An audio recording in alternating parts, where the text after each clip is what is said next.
Here's another budget offering from Antec, and this one was really nicely priced under or around $60 when it was originally released, but now we know with tariffs and everything, the price is a little bit creeped up to around $80 on Amazon. And would I still recommend this budget case for the price today? We're gonna dive deep into the details and check out everything about it and see if it's worth it. Hey guys, welcome back to our How SS channel. My name is Ivan, and today we're looking at the Antec NX410. And this was kind of like the bottom end of the Antec lineup when it was originally released. I think the NX200 was the lowest, which was only mini or micro ATX case. This is a full ATX offering. And like I said at the beginning, it was around $60 when it released. I just checked the other day and now it's around $80 on Amazon. So we can see some bumps coming up, but that's to be expected. Now, without further ado, I'm gonna go all the way around 360 in every single detail like I've done before. So grab yourself a snack, grab yourself a drink. It's gonna be a lengthy one as always. We're gonna look at all the details. And if this model is worth getting now today for the price, or maybe you should be looking for something else. So just like before, I'm gonna start with the accessories, which is in that little box housed in the cage of the hard drive in the back. Branded Antec very nicely. And inside we have the contents, a little pamphlet over here, which is the user manual, and we have 4 additional AO plates in the back. This is a great addition because this case is one of those that you break them off and you cannot really replace with the same. So they're giving you 4. Excellent job, especially for the price. Tons of other cases you guys see on my channel are featuring the same thing. You break them off, but you have to sort your own. And Antec are giving you 4 here. Excellent. We have a little speaker for the motherboard. We have 5 zip ties to get you going, and of course the baggie with all the screws. So pretty standard, but at the same time I love the addition of these 4. Now, as always, we're gonna jump straight to the back of the case. You'll see how tall is the distance between the fan and the roof. There's no ventilation here at all.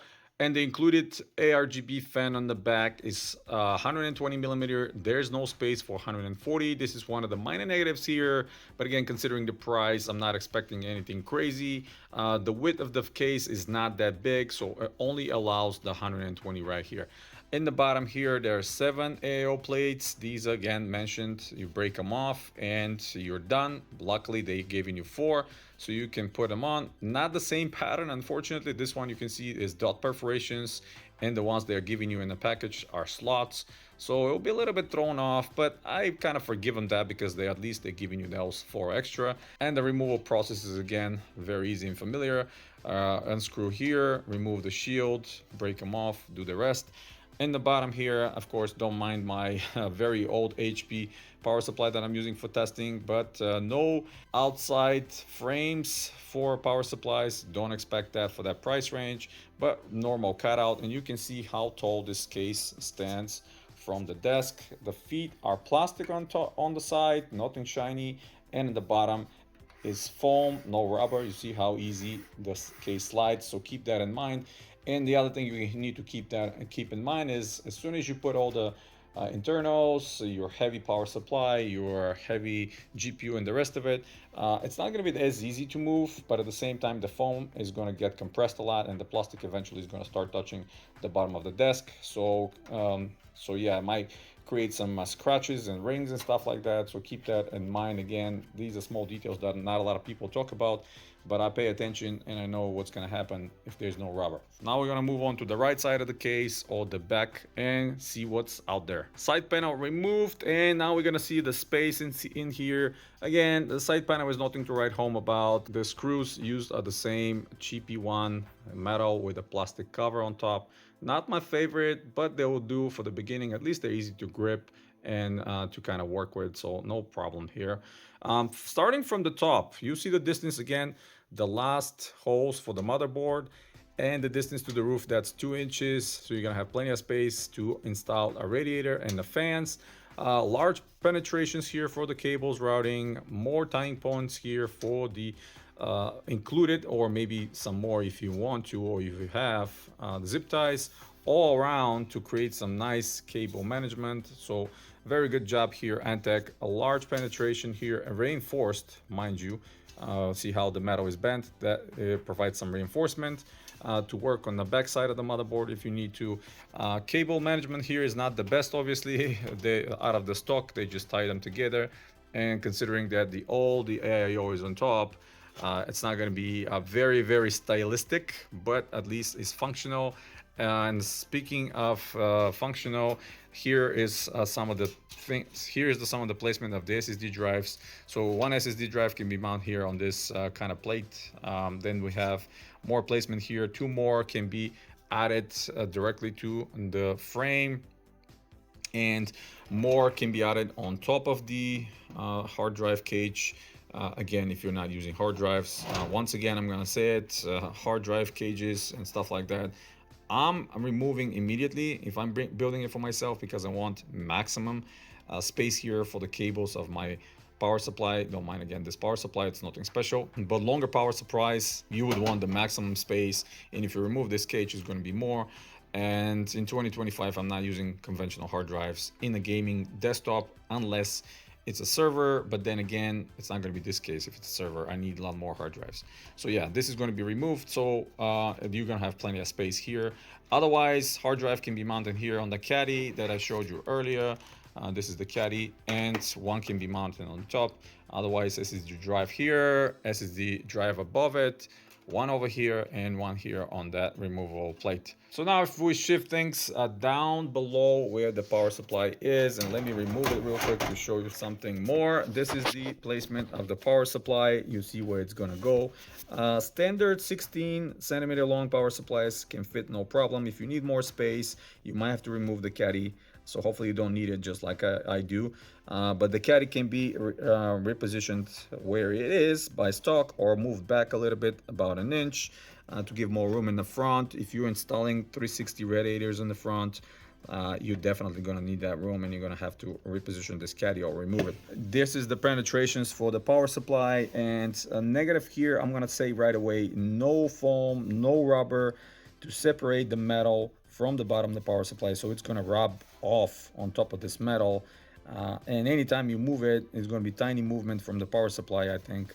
And I just don't like metal versus metal touching. Maybe I can DIY myself and put some sticky foam on top of it that is very thin, and it's going to still not throw off the mounting points of the power supply. But still, I wish they would have placed a little bit here, maybe in the corners, couple rounds of foam. Yeah, that's one thing that they have not done very nicely. The filter on the bottom is cheaper, one that you can just squeeze and have to remove in order for you to clean it. So again, nothing special here. Luckily, again, the caddy can be removed, screws on the bottom, completely take it off. Now, what kind of cables we have here? USB 3 cable, and luckily, or I'm saying luckily because it's making it a lot easier to install and a lot softer, it's only one USB 3 on top, so to see it's a single cable, so you can route it better. Here's the USB 2 and the audio, and we have the SATA 3, which I already plugged in for the ARGB fans. The rest of it is the fans itself. There are 4-pin 8 PWM fans that are daisy linked or daisy chained together, all three of them. And what Antec is saying, the back 120 is actually the main fan, quote unquote main fan, because this is the only one that features the ARGB 5-volt connection to the motherboard. So if you want to control it through the motherboard, you have to plug this in, and based on that, that's going to control the rest of the colors on the front 140 millimeter fans. So I don't mind that inclusion, and I don't mind that setup. Actually, it kind of looks clean. But at the same time, I am also not plugging this into my motherboard, because I would prefer to just use the included button on top, which I'm going to show you in a second, to just change the colors that I want. So what else to mention here in the back? Nothing much, just the standard stuff. Space is plenty, and nothing really to be upset, other than obviously the lack of any foam down here. So let's go ahead and move into the front panel. Moving on to the front panel, you'll see the fine mesh, which very specific kind of pattern right here. It's not just simple. They've done some stylistic decisions which are not bad. You see the included ARGB 140 millimeter fans. What Antec are saying, you can actually place 3 140 millimeter fans in the front, and or 320 millimeter fans. That means you can put a 360 radiator as well. Just radiator needs to be in the inside and the fans on the outside to give you a lot of clearance. What I don't like is because of how Antec branding and this metal plate here in the bottom is, there's not much perforation. So if you imagine if you put 360 fans, the bottom fan, half of it will be blocked by this metal. So I don't consider this ideal, and I would keep it the way it is stock with 140 millimeter fans and just put a radiator on the roof of the case if I want to have my CPU cooled. Little thing on the side, now here you'll see, if I show you this angle, there's no perforations, so there's no air coming in, you think. But if I tilt the camera on the bottom, you'll see there's cutouts, slots. Those are not ventilated, and dust is going to get accumulated here, so that decision is not perfect.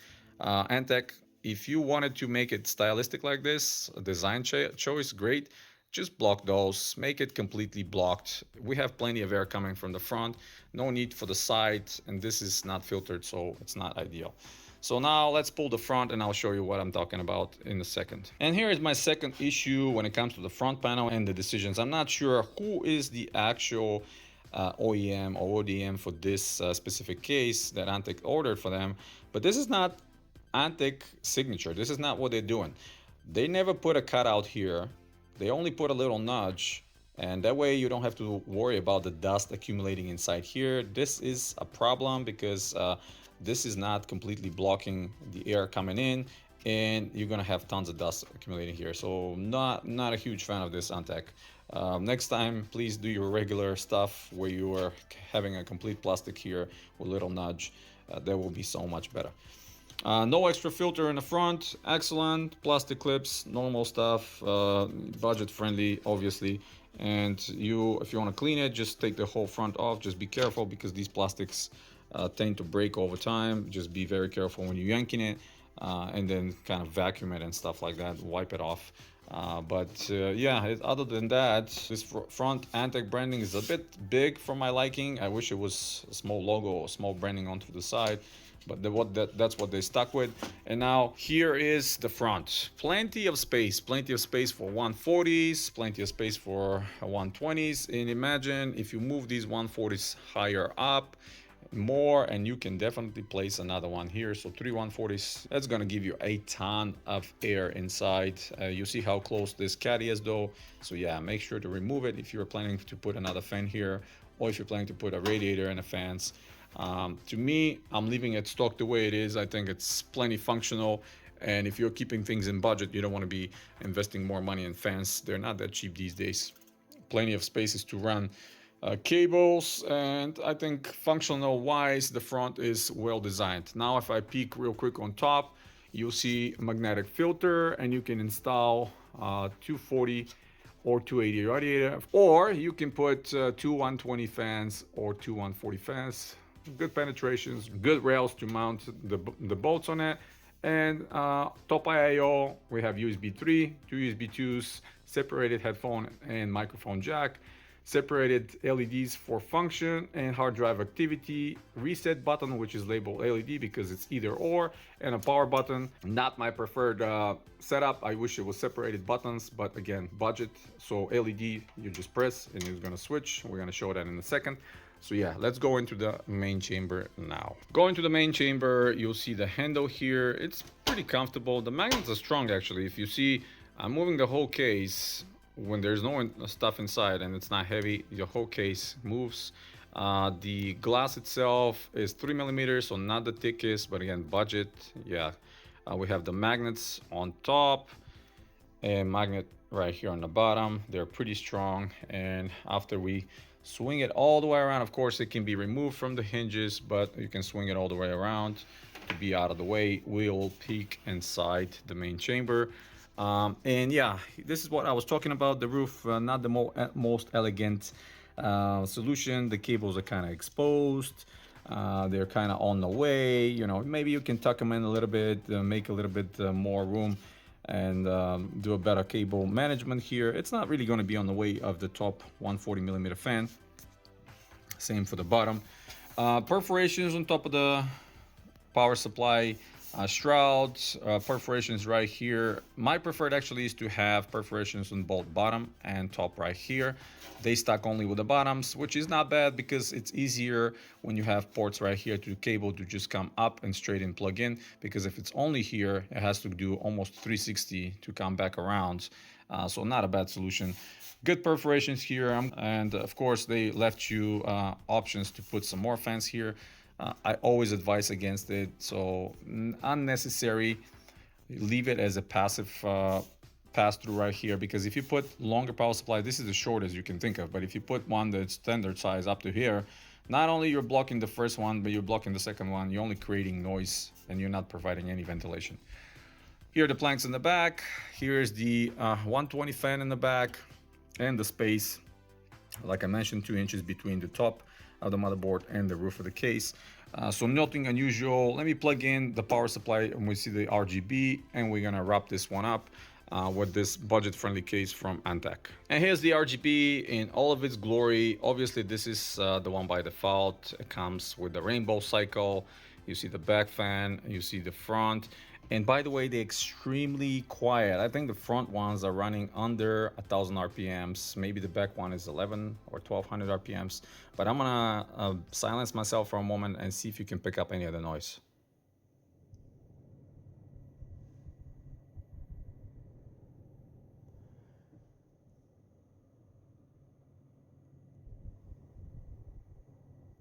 To me, they're extremely quiet, and if you close the side panel, it becomes even quieter.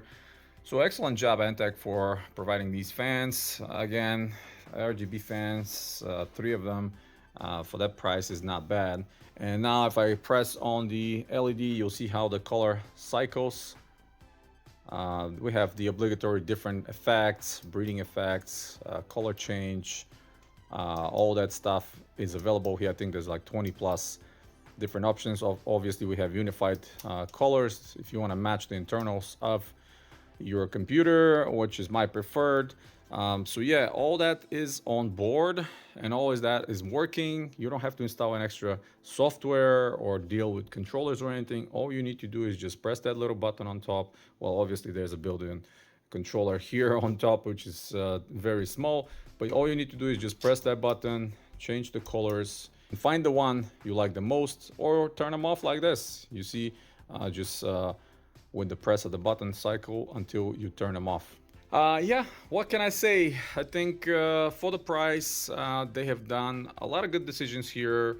A few minor ones that are really not my favorite, but you know, that's what they decided to do. And yeah, that's about it. And now we're gonna just jump into the final conclusion of this case. All right, conclusion time. And what do I think about the Antec NX410? Well, I have to say I'm pretty impressed with what Antec was able to do here, considering the budget-oriented, considering the price tag. And again, I cannot emphasize enough, when this case was released, it was meant to be around $60. And around $60, it's hard to find a real competition here. Many cases around that price were released without the fans, without some of the other options, without the RGB, without all that stuff. And for this portion, and for this part, Antec were doing very good. Plenty of options for ports, plenty of options for water cooling. You can even put 360 in the front if you would like, although the bottom fan will be a little bit choked, but we talked about that.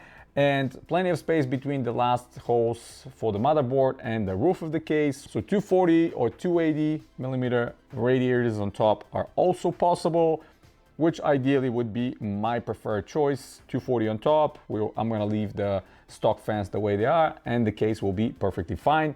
Glass window, of course, hinged, opening all the way around, and my preferred type of glass window when it's not all the way down, but we have this metal here. That way they can save some money. At the same time, you still see all the internals with no problem.